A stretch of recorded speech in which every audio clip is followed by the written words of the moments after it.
ಸ್ವಾಮೀಜಿ ನಮಸ್ತೆ. ನಮಸ್ತೆ. ನಂಬಿಕೆ ಮತ್ತು ಮೂಢನಂಬಿಕೆ ಇದರ ವ್ಯತ್ಯಾಸಗಳು ಏನು ಸ್ವಾಮೀಜಿ? ಮತ್ತು ಹಿಂದೂ ಸಾಂಪ್ರದಾಯಿಕವಾಗಿ ನಡ್ಕೊಳ್ಳುವಂಥ ಕೆಲವೊಂದು ಸಂಪ್ರದಾಯವನ್ನು ಮೂಢನಂಬಿಕೆ ಅಂತ ಭಾವಿಸ್ತಾರೆ ಕೆಲವರು. ಅದರ ವಿಚಾರವಾಗಿ ನಿಮ್ಮ ಒಂದು ಅಭಿಪ್ರಾಯ ತಿಳಿಸಿ. ಶರಣಾರ್ಥಿಗಳು. ತಮ್ಮ ಹೆಸರು? ರಂಗನಾಥ್ ಅಂತ. ಆಯಿತು. ಶರಣಾರ್ಥಿಗಳು.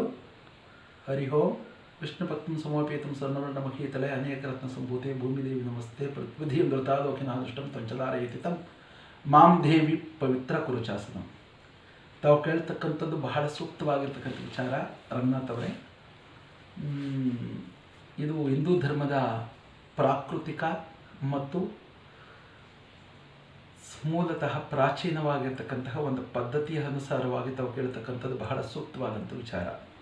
ನಂಬಿಕೆ ಮತ್ತು ಮೂಢನಂಬಿಕೆ ಇದರ ಅರ್ಥ ಪ್ರಕೃತಿ, ಸಂಸ್ಕೃತಿ, ಸಂಸ್ಕಾರ ಜೊತೆಯಲ್ಲಿ ಪಂಚಭೂತಗಳಿಂದ ಸೃಷ್ಟಿಯಾಗಿರ್ತಕ್ಕಂಥ ಈ ಜಗತ್ತಿನ ವ್ಯಾಪಕ ಸೃಷ್ಟಿಯಲ್ಲಿ ತಾವೆಲ್ಲರೂ ಕೂಡ, ನಾವು ನೀವೆಲ್ಲರೂ ಅಂಡಜ, ಗರ್ಭಜ, ಉದ್ವಿಜ, ಸ್ವೇದಜಗಳು ಜಗತ್ತಿನ ವ್ಯಾಪಕ ಸೃಷ್ಟಿಯಲ್ಲಿ ಭಗವಂತನ ಸಾರಥ್ಯದಲ್ಲಿ ಅಣುರೇಣಂ ತೃಣಕಾಷ್ಟಗಳಿಂದಲೂ ಕೂಡ ರಚನೆಯಾಗಿರ್ತಕ್ಕಂತಹ ಈ ಪ್ರಪಂಚದ ವ್ಯಾಖ್ಯಾನದಲ್ಲಿ ಭಗವಂತನ ಸಾರಥ್ಯ ಅಂದರೆ ಪ್ರಕೃತಿಯ ಒಂದು ಶಕ್ತಿಯಿಂದ ಅನೇಕ ಕೋಟಿ ಜೀವರಾಶಿಗಳು ಸೃಷ್ಟಿಯಾಗಿದೆ. ಪ್ರಕೃತಿಯ ಒಂದು ಶಕ್ತಿ. ಆ ಶಕ್ತಿಯನ್ನು ಅನುಭವದ ಸಿದ್ಧಾಂತದ ಮೇರೆಗೆ ನಾವು ಸವಿರುಚಿಯನ್ನು ಕಂಡಾಗ ಸಿಹಿ ಇರಬಹುದು, ಒಗರಿರಬಹುದು, ಉಪ್ಪಿರಬಹುದು, ಹುಳಿ ಇರಬಹುದು ಅಥವಾ ಕಹಿ ಇರಬಹುದು. ಅದರದೇ ಆದಂತಹ ರುಚಿಯನ್ನು ಕಂಡು ಹಿರಿಯವರು ಹಾಕಿಕೊಟ್ಟಂತಹ ಪಾರಮಾರ್ಥಿಕವಾಗಿರ್ತಕ್ಕಂತಹ ಸನಾತನ ಅದ್ವೈತ ಶಾಸ್ತ್ರದ ಸಾಂಕಿರಣದಲ್ಲಿ ನಾವೆಲ್ಲರೂ ಕೂಡ ಜ್ಞಾನಕೋಶ ಪದವಿಗಳನ್ನು ದೃಢಚಿತ್ತದಿಂದ ಕಂಡು ಅನುಭವದ ಸಿದ್ಧಾಂತದ ಮೇರೆಗೆ ರುಚಿಯನ್ನು ಕಂಡು ಅದನ್ನು ಅನುಭವಿಸಿ ಜೊತೆಯಲ್ಲಿ ಆ ರುಚಿಯ ಜೊತೆಯಲ್ಲಿ ನಮ್ಮ ಶಕ್ತಿಯು ವಿಭಿನ್ನವಾಗಿದೆಯಾ ಅಥವಾ ದೈಹಿಕವಾಗಿರ್ತಕ್ಕಂಥ ಶಕ್ತಿಯ ಆಧ್ಯಾತ್ಮಿಕವಾಗಿರ್ತಕ್ಕಂಥ ಸಮಾನತೆಯಿಂದ ಕಂಡಿದೆಯಾ ಅನ್ನುವಂಥನ್ನು ಪರೀಕ್ಷಾರ್ಥದಲ್ಲಿ ತಿಳಿದುಕೊಂಡಿರುವುದನ್ನು ನಂಬಿಕೆ.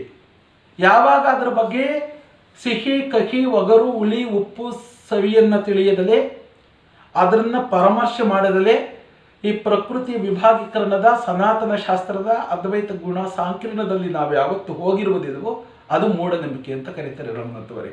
ಗೊತ್ತಾಯ್ತಾ?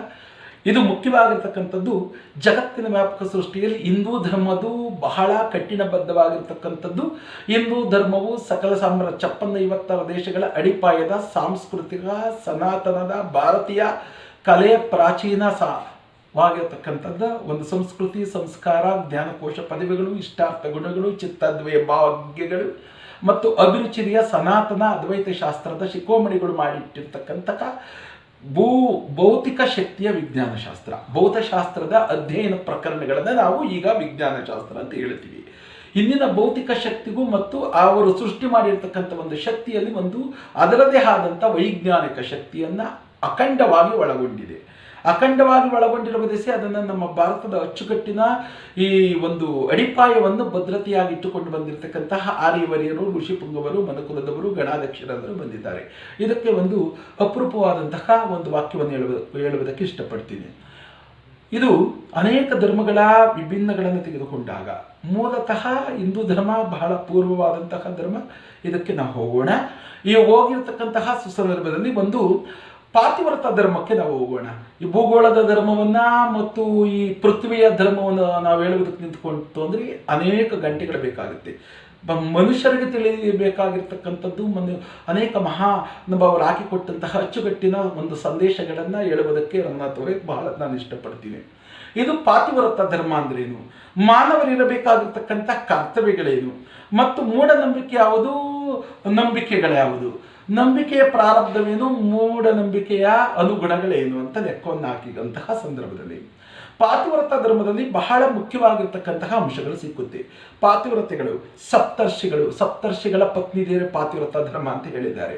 ಒಂದು ಮುಖ್ಯವಾಗಿರ್ತಕ್ಕಂಥದ್ದು ಯೋಚನೆ ಮಾಡೋಣ.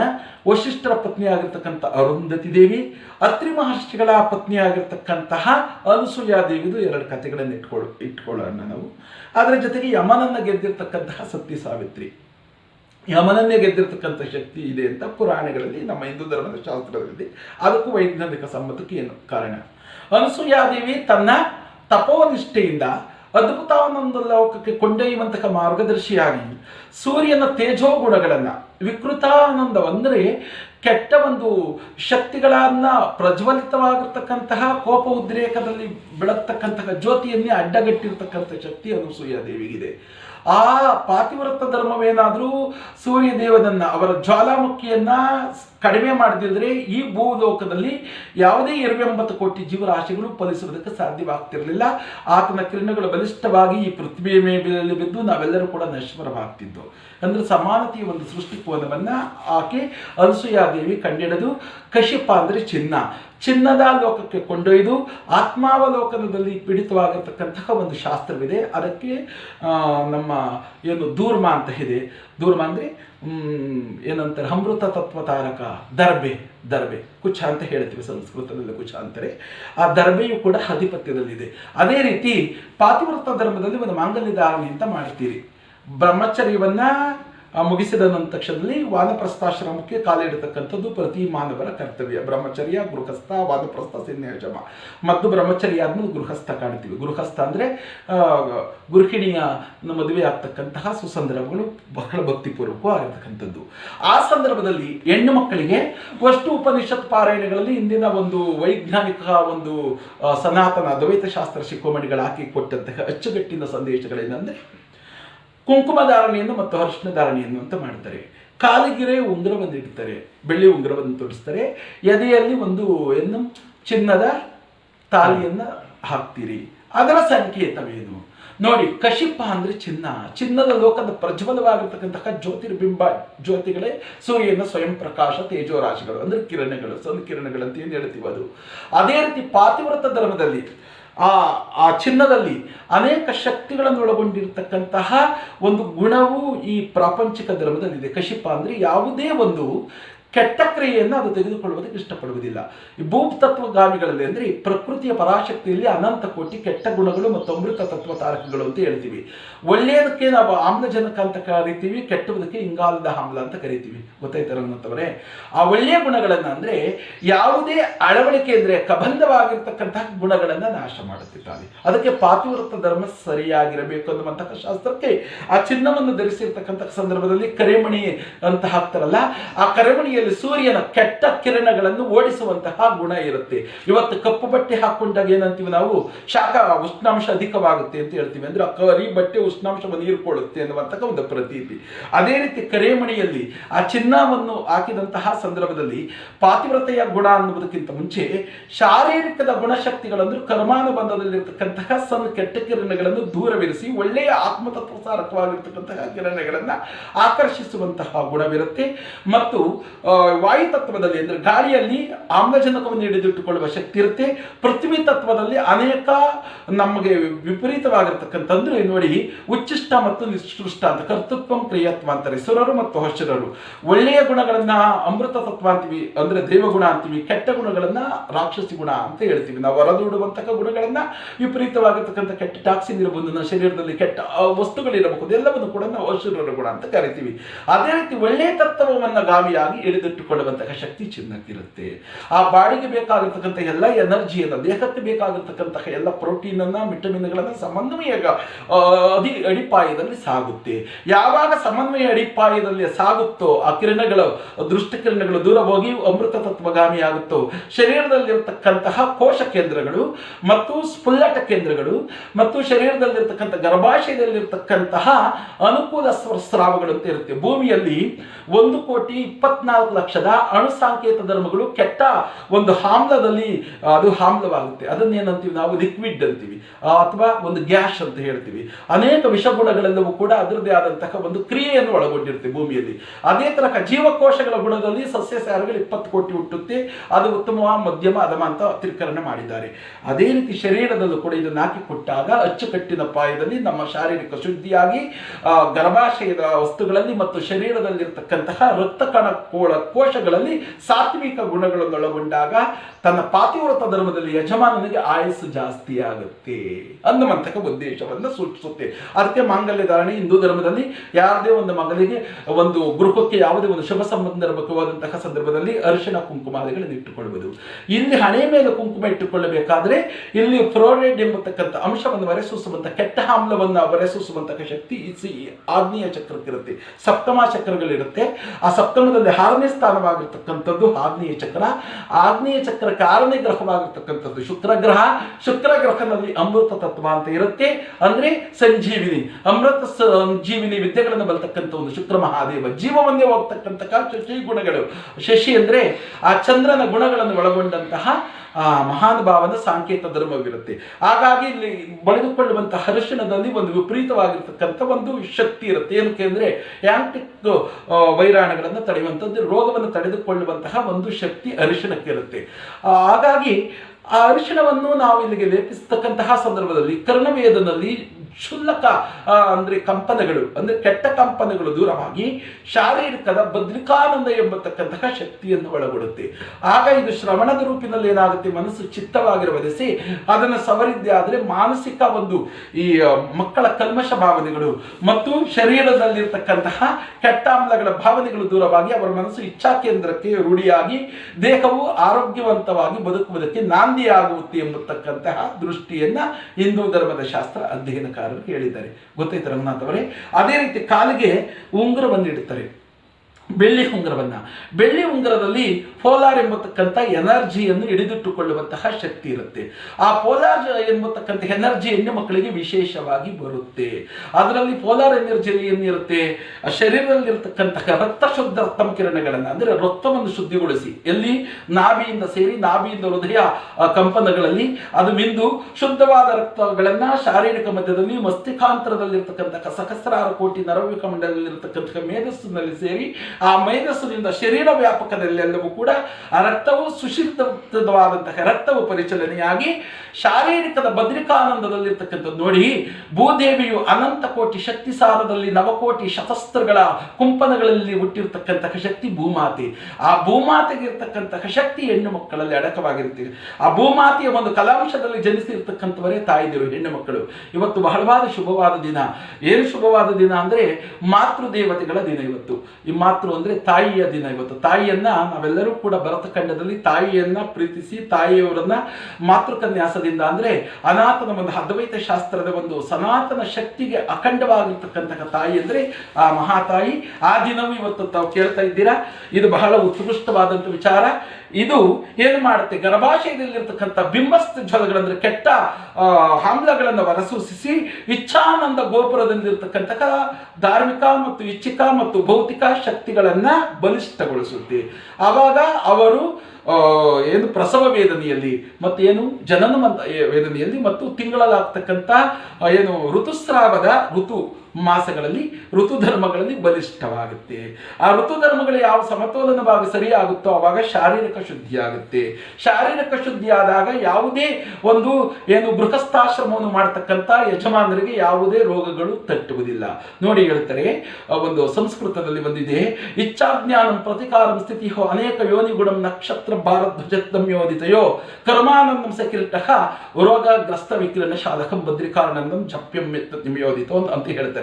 ಏನಂದ್ರೆ ಯಾವುದೇ ಗಂಡು ಮಕ್ಕಳಿಗೆ ರೋಗ ಹುಟ್ಟಬೇಕಾದ್ರೆ ಸಾಂಸಾರಿಕ ಧರ್ಮದ ಒಂದು ಗೃಹಸ್ಥಾಶ್ರಮವನ್ನು ಅನುಭವಿಸುವಂತಹ ನಿಟ್ಟಿನಲ್ಲಿ ಹಲವಾರು ರೋಗ ಹುಟ್ಟುವುದು ಅಂತ ಹೇಳ್ತಾರೆ. ಆ ರೋಗ ಹುಟ್ಟಬೇಕಾದ್ರೆ ಎಲ್ಲಿಂದ ಹುಟ್ಟುತ್ತೆ? ಋತುಸ್ರಾವದಿಂದ ಹುಟ್ಟುತ್ತೆ. ಹೆಣ್ಣು ಮಕ್ಕಳ ಋತುಸ್ರಾವದಿಂದ ಗಂಡು ಮಕ್ಕಳಿಗೆ ವಿರೇಚಕವಾಗುತ್ತೆ. ಆಗ ನೋಡಿ, ಸಾಮಾನ್ಯವಾಗಿ ಹೆಣ್ಣು ಮಕ್ಕಳಿಗೆ ಎಂತ ಗಂಡು ಮಕ್ಕಳೇ ಬೇಗ ಸಾಯ್ತಕ್ಕಂಥದ್ದು ಬಹಳ ಹಿಂದಿನಿಂದಲೂ ವಾಡಿಕೆ ಆಗಿರ್ತಕ್ಕಂಥ ಪದ್ಧತಿಗಳು. ಏಕೆಂದ್ರೆ ವಿಕಿರಣ ಪದ್ಧತಿಗಳು ಮತ್ತು ನಾಮಕರಣ ಎಂಬತಕ್ಕಂತಹ ಅಶುದ್ಧ ನಾಳಗಳು ಸೇರಿ ವ್ಯಾಖ್ಯಾನದಲ್ಲಿ ರಕ್ತದ ಒಂದು ಪರಿಚಲನೆಯಲ್ಲಿರ್ತಕ್ಕಂತಹ ಕೆಂಪು ರಕ್ತ ಗಣಗಳಲ್ಲಿ ಬಿಂದು ಬಿಳಿ ರಕ್ತಗಳನ್ನು ನಾಶಗೊಳಿಸುವಂತಹ ದೋಷಗಳು ಇವತ್ತು ಶಾರೀರಿಕದಲ್ಲಿರ್ತಕ್ಕಂಥ ಹೆಣ್ಣು ಮಕ್ಕಳ ಋತುಸ್ರಾವದ ಗತಿಯಲ್ಲಿ ಬಿಂದುತ್ತೆ. ಯಾವಾಗ ಆ ಋತುಸ್ರಾವದಲ್ಲಿ ಸಮಾನತೆ ತಪ್ಪುತ್ತೋ ಅಶುದ್ಧವಾದ ರಕ್ತ ಬಲಿಷ್ಠವಾಗಿ ಶರೀರದಲ್ಲಿ ಸುಸಂಗೀತವಾಗಿರ್ತಕ್ಕಂತಹ ಏನು ಋತುಸ್ರಾವಗಳು ಸರಿಯಾಗಿ ನಡೆಯಲ್ಲ, ಸಂತಾನ ದೋಷ ಬರುತ್ತೆ, ಗರ್ಭಕೋಶದ ವ್ಯತ್ಯಾಸವಾಗುತ್ತೆ, ಜೊತೆಯಲ್ಲಿ ತನ್ನ ಪತಿಗೂ ಕೂಡ ವ್ಯತ್ಯಾಸವಾಗುವಂತಹ ಸಾಧ್ಯತೆ ಇರುತ್ತೆ. ಆ ನಿಟ್ಟನ್ನು ಹಿಡಿದುಕೊಂಡೇ ಹಣೆಗೆ ಕುಂಕುಮ, ಕೆನ್ನೆಗೆ ಅರಿಶಿಣ, ಇಲ್ಲಿ ಮಾಂಗಲ್ಯ, ಕರೆಮಣಿ ಮತ್ತು ಉಂಗುರವನ್ನು ಧರಿಸಬೇಕು. ಏಕೆಂದರೆ ಶಾರೀರಕ್ಕೆ ಅದರದೇ ಆದಂತಹ ಶಕ್ತಿಯನ್ನು ಒಳಗೊಳ್ಳುವಂತಹ ಭೌತಿಕ ಶಕ್ತಿ ರವರಿಸಿ ಅದು ಒಂದು ವೈಜ್ಞಾನಿಕ ಕಾರಣ. ನಂಬಿದವರಿಗೆ ನಂಬಿಕೆ, ಇದ್ದವರಿಗೆ ಮೂಢನಂಬಿಕೆ. ಅರ್ಥವಾಯಿತ ಸ್ವಾಮಿ? ಇದೆಲ್ಲವೂ ಕೂಡ ನಮ್ಮ ಭರತಖಂಡದ ಅಚ್ಚುಕಟ್ಟಿನ ಅಡಿಪಾಯದ ಒಂದು ಸಂದೇಶಕ ಭಕ್ತಿಗಳ ಸಾಂಕೇತ ಧರ್ಮಗಳು.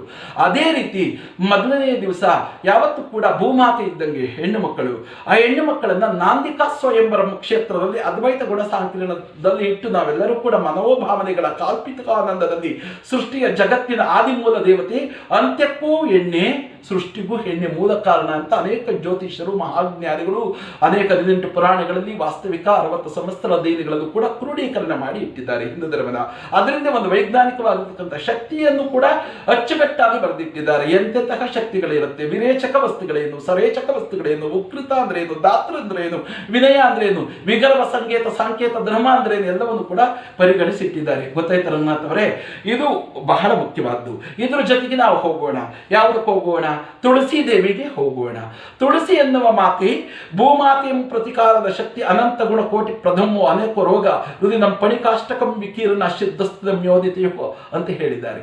ಏನಕ್ಕೆಂದ್ರೆ ಒಂದು ತುಳಸಿ ದೇವಿಯನ್ನು ನಾವೆಲ್ಲರೂ ಕೂಡ ಪೂಜೆ ಮಾಡತಕ್ಕಂಥದ್ದು ಹಿಂದೂ ಧರ್ಮದ ಬಹಳ ಪ್ರಮುಖವಾಗಿರ್ತಕ್ಕಂಥ ಒಂದು ಪದ್ಧತಿ. ತುಳಸಿ ದೇವಿ ಏನಿರುತ್ತೆ, ತುಳಸಿಯಲ್ಲಿ ಶುದ್ಧವಾಗಿರ್ತಕ್ಕಂತಹ ಆಮ್ಲವನ್ನು ಕೊಡುವಂತಹ ಶಕ್ತಿಯನ್ನು ಹೊಂದಿದ್ದಾಳೆ. ಅದು ಈ ಮಾನವ ಧರ್ಮಕ್ಕೆ ಆಮ್ಲಜನಕ ವಿಶೇಷವಾಗಿ ಬೇಕಾಗಿದೆ. ಜೀವಾಮೃತ ಶಕ್ತಿಗಳಲ್ಲಿ ನೋಡಿ, ಗಾಳಿ ಅಂತ ನಾವೇನು ಹೇಳ್ತೀವಿ, ಆಮ್ಲಜನಕದಲ್ಲಿ 363 ಕೋಟಿ ರಹಸ್ಯಾಂಜನವನ್ನು ಉಂಟು ಮಾಡತಕ್ಕಂತಹ ಶಕ್ತಿ ಇರುತ್ತೆ ಅಂತ ಹೇಳಿದ್ದಾರೆ. ನಮ್ಮ ವಿಜ್ಞಾನ ಲೋಕದಲ್ಲಿ ಹೇಳ್ತೀವಿ, ಗಾಳಿಯಲ್ಲಿ ಅನೇಕ ಪ್ರೋಟೀನ್ಗಳಿರುತ್ತೆ, ವಿಟಮಿನ್ಗಳಿರುತ್ತೆ, ಮತ್ತು ಎಲ್ಲ ಕ್ರಿಯೆಯನ್ನು ಒಳಗೊಂಡಂತಹ ತಾಮ್ರ ಗುಣಗಳಿರುತ್ತೆ, ಮತ್ತು ಎಲ್ಲ ಸಲ್ಫರ್ ಆಮ್ಲಗಳು ಮತ್ತು ಆಕ್ಸಿಜನ್ ಕೊಡತಕ್ಕಂತಹ ಏನು ಆಮ್ಲಗಳು, ಹೈಡ್ರಾಕ್ಸಿ ಆಮ್ಲಗಳಿರುತ್ತೆ, ಮತ್ತು ಜಂತುತಾರಕ ವ್ಯೂಹಗಳು, ಲಾವಾರಸಗಳನ್ನು ಸೂಸುವಂತಹ ಅನೇಕ ಗುಣಗಳು ಉಳಿಯುತ್ತೆ ಅಂತ ಹೇಳ್ತಾರೆ. ಗಾಳಿಯಲ್ಲಿ 108 ಗುಣಗಳಿದೆ ಅಂತ ಈಗಿನ ವಿಜ್ಞಾನ ಶಾಸ್ತ್ರ ಹೇಳುತ್ತೆ. 108 ಆಮ್ಲಗಳನ್ನು ಒಳಗೊಂಡಿರುತ್ತೆ ಅಂತ. ಆದರೆ ಶತಕೋಟಿ ಅಭಿಜನೇಂ ಸಾರಸ್ ಆಮ್ಲಜನಕ ವಿಧಿ ವಿಭಾಗೀಕರಣಕಂ ಭೌತಿಕಾನಂದಂ ಶ್ರೇಯತ್ರಹೋ ಸಕಲ ವರ್ಣ ಜಂತುಂ ವಿಕಲಂ ಭೂದೇವಿ ತಾರಕಂ ವಾಯುತತ್ವಧಾರಕಂ ಗಾಮಿ ಇಚ್ಛಾನಂದಂ ಅಣುಸ್ಥಾವರ ಅಂತ ಹೇಳುತ್ತೆ. ಅಂದ್ರೆ ವಾಯು ಮತ್ತು ಈ ಭೂಮಿಯಲ್ಲಿರ್ತಕ್ಕಂಥ 2 ಶಕ್ತಿಗಳು ಒಂದಾದಾಗ ಅನೇಕ ಕಿಣ್ವಗಳು ಮತ್ತು ಆರ್ಗನ್ಸ್ಗಳಂತ ಏನು ಹೇಳ್ತೀವಿ ನೋಡಿ, ಆರ್ಗನ್ಸ್ಗಳಾಗಲಿ ಜೀವಕೋಶಗಳ ಪ್ರಬಲ್ಯಗಳಾಗಿರಲಿ ವ್ಯತ್ಯಾಸವನ್ನು ಮಾಡುವಂತಹ ಸಮಾನತೆಯನ್ನು ಇಟ್ಟುಕೊಳ್ಳುವಂತಹ ಶಕ್ತಿ ಅದರಲ್ಲಿರುತ್ತೆ. ಅದಕ್ಕೆ ವಾಯುವನ್ನ ಅನೇಕ ಲೋಕದಲ್ಲೂ ಕೂಡ ವಾಯು ಸಂಚಾರ ಏನಾದರೂ ನಿಂತೋಯ್ತು ಅಂದ್ರೆ ಸರಿಯಾಗಿರ್ತಕ್ಕಂಥ ಆಮ್ಲಜನಕ ಇಲ್ಲ ಅಂದ್ರೆ ಎಲ್ಲ ಸ್ತಂಭನವಾಗಿ ಹೋಗುತ್ತೆ. ಭೂಗೋಳವು ಕೂಡ ನಿಂತೋಗುತ್ತೆ. ಸೂರ್ಯ ಚಂದ್ರಾದಿಗಳು ಕೂಡ ತನ್ನ ಗ್ರಹಗಳ ಅಕ್ಷಿಯನ್ನು ಅಂದ್ರೆ ತನ್ನ ಸ್ಥಾನವನ್ನು ಬಿಟ್ಟುಬಿಟ್ಟು ಅವರು ಕೂಡ ಎಲ್ಲವೂ ಕೂಡ ನಾಶವಾಗುತ್ತೆ. ಅದೇ ರೀತಿ ನಮ್ಮ ಶರೀರದಲ್ಲಿರ್ತಕ್ಕಂಥ ಪ್ರಾಣವಾಯು ಅಂತ ಇದೆ. ಪ್ರಾಣವಾಯು, ಅಪಾನವಾಯು, ಉದಾನವಾಯು, ಸಮಾನವಾಯು, ದಶ ದಿಕ್ಕುಗಳಲ್ಲಿ ದಶಕಂಠ ಅಂತ ಏನು ಹೇಳ್ತೀವಿ, ಅಷ್ಟದಿಕ್ಪಾಲಕರು. ಅದೇ ರೀತಿ ನಮ್ಮ ಶರೀರದಲ್ಲಿ ಕೂಡ ಉತ್ಕೃಷ್ಟವಾಗಿರ್ತಕ್ಕಂಥ ಒಂದು ಗಾಳಿಯನ್ನು ಹಿಡಿದಿಟ್ಟುಕೊಳ್ಳುವ ಪ್ರಾಣವಾಹಿನಿಗಳಿರುತ್ತೆ. ಆ ಪ್ರಾಣವಾಹಿನಿಗಳ ಬಗ್ಗೆ ನಾವು ಹೇಳುವುದಾದರೆ ಶುಕ್ಲ ಪಕ್ಷದಲ್ಲಿ ಯಾವ್ಯಾವ ಅಂಗದಲ್ಲಿ ಎಲ್ಲೆಲ್ಲ ಪ್ರಾಣವಾಹಿನಿಗಳಿರುತ್ತೆ, ಕೃಷ್ಣ ಪಕ್ಷದಲ್ಲಿ ಯಾವ ರೀತಿ ಕೆಳಗೋಗುತ್ತೆ. ಅದೇ ರೀತಿ ರಾವಣನಿಗೆ ಎಡಗಾಲ ಹೆಬ್ಬೆಟ್ಟಿನಲ್ಲಿ ಪ್ರಾಣದ ಪಕ್ಷಿ ಇತ್ತು ಅಂತ ಹೇಳಿದಾಗ ಜಟಾಯು ಬಂದಂತಹ ಸಂದರ್ಭದಲ್ಲಿ ನಿನ್ನ ಜೀವ ಎಲ್ಲಿದೆ ಎಂದಾಗ ರಾವಣ ಹೇಳ್ತಾನೆ, ನನ್ನ ಎಡಗಾಲ ಅಂಗುಷ್ಟದ ಬೆಳ್ಳಿನಲ್ಲಿದೆ ಅಂತ. ಆಗ ಆ ಜಟಾಯು ಕುಕ್ಕುವುದಕ್ಕೆ ಬರ್ತಾನೆ, ಅಂಗುಷ್ಟ ಬೆಳ್ಳಿನಲ್ಲಿರುತ್ತೆ ಅಂತ. ಆಗ ರೆಕ್ಕೆಯನ್ನು ಕತ್ತರಿಸ್ತಾನೆ. ಅದೇ ರೀತಿ ಪ್ರತಿಯೊಬ್ಬ ಮಾನವ ಧರ್ಮದಲ್ಲೂ ಕೂಡ ಪ್ರಾಣವಾಯು ಅಂತ ಇರುತ್ತೆ. ಪ್ರಾಣವಾಯುವಿಗೆ ಉತ್ತೇಜನವನ್ನು ಕೊಡ್ತಕ್ಕಂತಹ ಶಕ್ತಿ ನಮ್ಮ ತುಳಸಿ, ಔದಂಬರ ಅಂದ್ರೆ ಹತ್ತಿ ವೃಕ್ಷ ಇದೆಯಲ್ಲ, ಅರಳಿ ಅಂದ್ರೆ ಇಂದ್ರನ ಓಜಸ್ನಿಂದ ಹುಟ್ಟಿರ್ತಕ್ಕಂಥದ್ದು ಅರಳಿ. ಇಂತಹ ಅನೇಕ ಗಿಡಮೂಲಿಕೆಗಳು ನಮ್ಮ ಪ್ರಪಂಚದ ಭಾರತಿಕ ಒಂದು ಪರಂಪರೆಯ ಸನಾತನ ಶಾಸ್ತ್ರದವರು ಹೋಲಿಸಿಕೊಂಡು ಬಂದಿದ್ದಾರೆ. ಆ ತುಳಸಿ ಅನಂತ ಕೋಟಿ ವಿಸ್ಮಯವಾಗಿರ್ತಕ್ಕಂತಹ ಆಕ್ಸಿಜನ್ ಅನ್ನು ಕೊಡತಕ್ಕಂಥ ಸಂದರ್ಭದಲ್ಲಿ ನಾವು ಪೂಜೆ ಮಾಡುವಂತಹ ಶುದ್ಧೀಕರಣದಲ್ಲಿ, ಪೂಜೆ ಮಾಡುವಂತಹ ಸಂದರ್ಭದಲ್ಲಿ ನಮಗೆ ಶುದ್ಧವಾದ ಆಮ್ಲಜನಕವನ್ನು ಹೊರಸೂಸುವಂತಹ ಸಂದರ್ಭದಲ್ಲಿ ಅಲ್ಲಿರ್ತಕ್ಕಂತಹ ಪ್ರದೇಶ ಶುದ್ಧೀಕರಣವಾಗುತ್ತೆ. ಯಾವುದೇ ಪಣಿ ಅಂದ್ರೆ ಸರ್ಪಗಳು ಕೂಡ ಅದರ ವಾಸನೆಗೆ ನಮಗೆ ಆ ಸುತ್ತಮುತ್ತ ವಿಷಕಾರಕವಾದಂತಹ ಸರ್ಪಗಳು ಸುಳಿಯುವುದಿಲ್ಲ. ಜೊತೆಗೆ ನಮಗೆ ಶುದ್ಧವಾದ ಆಮ್ಲಜನಕವನ್ನು ಕೊಡುತ್ತೆ. ಶುದ್ಧವಾದ ಗಾಳಿ ಯಾವಾಗ ಶುದ್ಧವಾದ ಪರಿಸರವು ಶುದ್ಧವಾಗುತ್ತೋ ಅಲ್ಲಿ ಧನಾತ್ಮಕ ಶಕ್ತಿಗಳು ಆಕರ್ಷಣೆಯಾಗುತ್ತೆ. ಧನಾತ್ಮಕ ಶಕ್ತಿಗಳು ಯಾವಾಗ ಆಕರ್ಷಣೆಯಾಗುತ್ತೋ ನಮ್ಮಲ್ಲಿರ್ತಕ್ಕಂಥ ಮಾನಸಿಚ್ಛಗಾಮಿ, ನಾವು ಮಾಡ್ತಕ್ಕಂಥ ಕರ್ತವ್ಯಗಳ ಗಾಮಿಗಳು ಸಮಾನತೆಯಿಂದ ನಡೆಯುತ್ತೆ ಅನ್ನೋದಕ್ಕೋಸ್ಕರವಾಗಿ ಹಿಂದೂ ಧರ್ಮದಲ್ಲಿ ಆ ತುಳಸಿ ಮಾತೆಯನ್ನ ಲಕ್ಷ್ಮಿಗೆ ಹೋಲಿಸಿ ಮಹಾವಿಷ್ಣುವಿನ ಸಂದೇಶ ಸ್ಥಾನವನ್ನು ಕೊಟ್ಟಿದ್ದಾರೆ. ಗೊತ್ತಾಯ್ತು ಸ್ವಾಮಿ. ಹೀಗಾಗಿ ಬಹಳ ಅಚ್ಚುಕಟ್ಟಿನ ವಿಧೇಯಾಮೃತವಾಗಿರ್ತಕ್ಕಂತಹ ನಂಬಿಕೆ. ಅದೇ ರೀತಿ ನಾವು ದರ್ಬೆಗೆ ಹೋಗೋಣ. ದರ್ಬೆಗೆ ಹೋದಾಗ ಅಮೃತ ತತ್ವವನ್ನು ಕೊಟ್ಟಂತಹ ನೋಡಿ, ವಾಸುಕಿ ಮತ್ತು ದೇವಕಿ ಸುರಂ ಯಾರು? ಮಹಾವಿಷ್ಣು. ಸರ್ಪ ಪಣಿ ಶಯನದಲ್ಲಿ ವಾಸ ಮಾಡುವಂತಹ ಸಂದರ್ಭದಲ್ಲಿ ಪಣಿಯಿಂದ ಹುಟ್ಟಿರ್ತಕ್ಕಂಥವನು ಮಹಾವಿಷ್ಣು ಹತ್ರ ನೋಡಿ. ಸರ್ಪ ಇದೆ, 9 ಇದೆ. ಗಣಿತಶಾಸ್ತ್ರ ಯಾವತ್ತೂ ಸುಳ್ಳಾಗುವುದಿಲ್ಲ. 1 ರಿಂದ 9 ಅಂಕೆಗಳಿಗೆ ಒಂದು ಅರ್ಥ ಇದೆ. ಇದು ಸರ್ಪ ಸ್ವಾಮಿ. ಅಂದ್ರೆ ಉತ್ಪತ್ತಿಯ ಮೊದಲನೆಯ ಮಹಾವಿಷ್ಣು ನೋಡಿ, ಮಹಾವಿಷ್ಣುವಿನ ನಾಭಿ ಕಮಲದಿಂದ ಬ್ರಹ್ಮ. ಅರ್ಥವಾಯ್ತು ಸ್ವಾಮಿ. ಇದು ಸೃಷ್ಟಿಗೆ ಮೂಲ ಕರ್ತೃತ್ವಂತವಾಗಿರ್ತಕ್ಕಂಥ ನೋಡಿ, ಇದು ಹಡಗಿದೆ, ಇದು ಸಮುದ್ರ ಭಾಗ, ಸಮುದ್ರದ ಪಕ್ಕದಲ್ಲಿ ಹಾವಿದೆ. ಇದು ಆ ಮಹಾವಿಷ್ಣುವಿನ ಸಂಕೇತ. 1 ರೋ ಅಂದ್ರೆ ಏನು? ಪರಬ್ರಹ್ಮ ಸ್ವರೂಪ. 2 ಅಂದ್ರೆ ಏನು? ಸೂರ್ಯ ಚಂದ್ರಾದಿಗಳು. 3 ಅಂದ್ರೆ ಏನು? ತ್ರಿಮೂರ್ತಿಗಳು. ಗೊತ್ತಾಯ್ತು ಸ್ವಾಮಿ. ಅಥವಾ ಆತ್ಮಶುದ್ಧಿ. 4 ಅಂದ್ರೆ ವೇದಗಳು. ಯಾವುದು? ಋಗ್ವೇದ, ಯಾಜುರ್ವೇದ, ಸಾಮವೇದ, ಅಥರ್ವಣ ವೇದ. ಅದೇ ರೀತಿ ಮನುಷ್ಯನಿಗೆ ಧರ್ಮ, ಅರ್ಥ, ಕಾಮ, ಮೋಕ್ಷ 4. 5 ಅಂದ್ರೆ ಏನು? ಪಂಚಭೂತಗಳು. ಅಗ್ನಿ ತತ್ವ, ಜಲತತ್ವ, ವಾಯುತತ್ವ, ಭೂತತ್ವ, ಆಕಾಶ ತತ್ವ ಅಂತ. 6 ಅಂದ್ರೆ ಏನು? ಹರಿಷಡ್ವರ್ಗಗಳು. ಯಾವುದದು? ಕಾಮ, ಕ್ರೋಧ, ಲೋಭ, ಮೋಹ, ಮದ, ಮಶ್ಚರ. 7 ಅಂದ್ರೆ ಏನು? ದಿವಸಗಳು. ದಿವಸ ಯಾವುದು? ಆದಿತ್ಯವಾರ, ಭಾನುವಾರ, ಸೋಮವಾರ, ಮಂಗಳವಾರ, ಬುಧವಾರ, ಗುರುವಾರ, ಶುಕ್ರವಾರ, ಶನಿವಾರ. ಅದೇ ರೀತಿ 7 ಗ್ರಹ ಉಪಸ್ಥಿತಿ ಭಾಗ್ಯವೋ, 2 ಗ್ರಹ ಅದ್ವೈತ ಶಾಸ್ತ್ರ ಗುಣ ಅಶುರರಹೋ ಅಂತ ಹೇಳುತ್ತೆ. ಅದಕ್ಕೆ ಆ ಮಹಾತಾಯಿ ಆಗಿರ್ತಕ್ಕಂಥ ನಮ್ಮ ತಾಯಂದಿರು ನೋಡಿ, 1 ತಿಂಗಳಿಂದ 7 ತಿಂಗಳವರೆಗೂ ಕೂಡ, 7 ತಿಂಗಳಿಗೂ ಕೂಡ ಜನನವಾಗಿರ್ತಕ್ಕಂಥ ಮಕ್ಕಳು ಬದುಕುವುದಕ್ಕೆ ಆದ್ಯತೆ ಇದೆ. ಅದೇ 6 ತಿಂಗಳಲ್ಲಿ 5 ತಿಂಗಳಲ್ಲಿ ಹುಟ್ಟಿರ್ತಕ್ಕಂಥ ಮಕ್ಕಳು ಬದುಕಲ್ಲ, ಸತ್ತೋಗ್ತವೆ. ಅದಕ್ಕೆ ಅರ್ಥ ಇದೆ ಸ್ವಾಮಿ. ಅದರದೇ ಆದಂತಹ ಗುಣವನ್ನು ಒಳಗೊಂಡಿರುತ್ತೆ. 1 ರಿಂದ 9 ಅಂಕೆಗಳು ಸುಮ್ಮನೆ ಸಂಖ್ಯಾಶಾಸ್ತ್ರದವರು ಸುಳ್ಳು ಹೇಳಿಲ್ಲ, ವೇದಶಾಸ್ತ್ರದವರು ಸುಳ್ಳಲ್ಲ. ವೈಜ್ಞಾನಿಕ ಒಂದು ಶಕ್ತಿ ಅಖಂಡವಾಗಿ ಅಡಗಿದೆ. ಅದನ್ನು ತಿಳಿದವರಿಗೆ ಮಾತ್ರ ಗೊತ್ತಾಗುತ್ತೆ. ಅದೇ ರೀತಿ 7 ತಿಂಗಳ ಮಗು ಕೂಡ ಹುಟ್ಟುತ್ತೆ. ಹುಟ್ಟಿದ ಮೇಲೆ ಅದಕ್ಕೆ ಏನಾಗಿರುತ್ತೆ? ಮಸ್ತಿಕ ಲೇಖಗಳು, ಮಜ್ಜಲೇಖಗಳು ಅಂದ್ರೆ ಮಸ್ತಿಕದಲ್ಲಿರ್ತಕ್ಕಂತಹ ಗುಣಧರ್ಮಗಳು ಕಡಿಮೆ ಪ್ರಮಾಣದಲ್ಲಿರ್ತದೆ. ಅಂದ್ರೆ ಮೆದುಳಲ್ಲಿರ್ತಕ್ಕಂತಹ ಸಾಂಕೇತ ಧರ್ಮಗಳು ಸ್ವಲ್ಪ ವ್ಯತ್ಯಾಸ ಆಗುವ ಚಾನ್ಸಸ್ ಇರುತ್ತೆ. ಹಾಗಾಗಿ ನೋಡಿ, 9 ನವಮಾಸ ತುಂಬಿರತಕ್ಕಂತಹ ತಾಯಿ, ಇವತ್ತು ತಾಯಿ ದಿವಸ ಆಗಿರುವ ದಿವಸ ಹೇಳ್ತೀವಿ.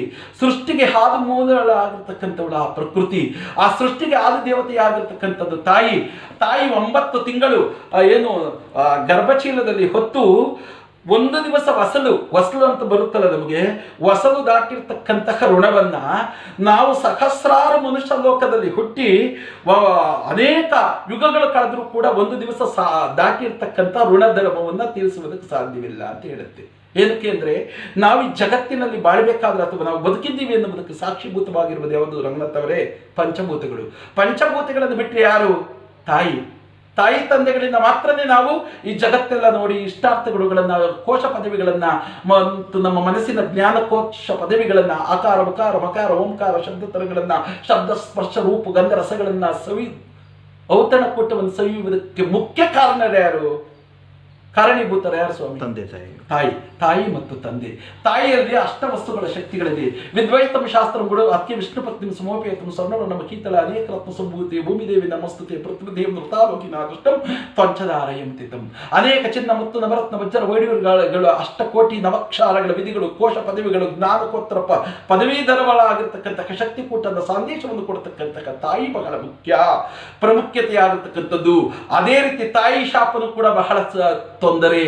ತಾಯಿ ಶಾಪ ನಾಯಿ ಶಾಪ 2 ಒಂದೇ ಅಂತ ನೋಡಿ. ಪವಿತ್ರ ದ್ವಯಂ ಗಾತ್ರವ್ಯೋ ಮಾತೃಕನ್ಯಾಸಗಳು ಅಂತ ಬರ್ತವೆ ಅಕ್ಷರಗಳು.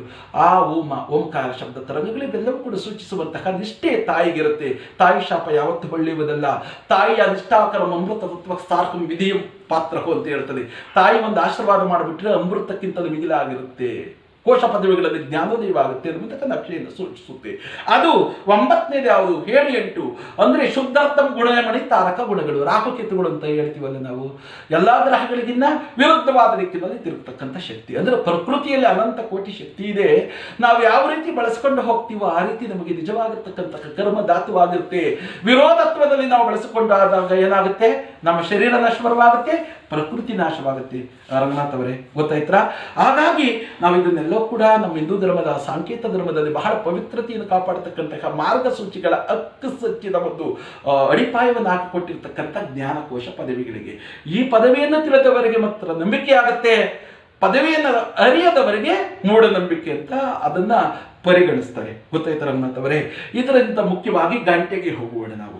ಘಂಟಾ ಶಬ್ದಂ ನಾದಂ ಅಗಮಾರ್ತಂತು ದೇವಾನಂ ಗಮನಾರ್ಥಂತು ರಾಕ್ಷಸಂ ಕುರುಗಂಠಾರ್ಮಂ ತತ್ರ ದೇವತಾಹ್ವಾನ ಲಾಂಛನಂ ಅಂತ ಹೇಳುತ್ತೆ. ಒಂದು ದೇವಸ್ಥಾನದ ಮಂದಿರದಲ್ಲಿ ಅಥವಾ ಪೂಜಾ ಗೃಹದಲ್ಲಿ ನಾವು ಗಂಟೆಯನ್ನು ಅಲ್ಲಾಡಿಸ್ತೀವಲ್ವ ಸ್ವಾಮಿ. ಆ ಗಂಟೆ ಏನಿಂದ ಮಾಡಿರುತ್ತೆ? ಕಂಚಿನಿಂದ ಮಾಡಿರುತ್ತೆ.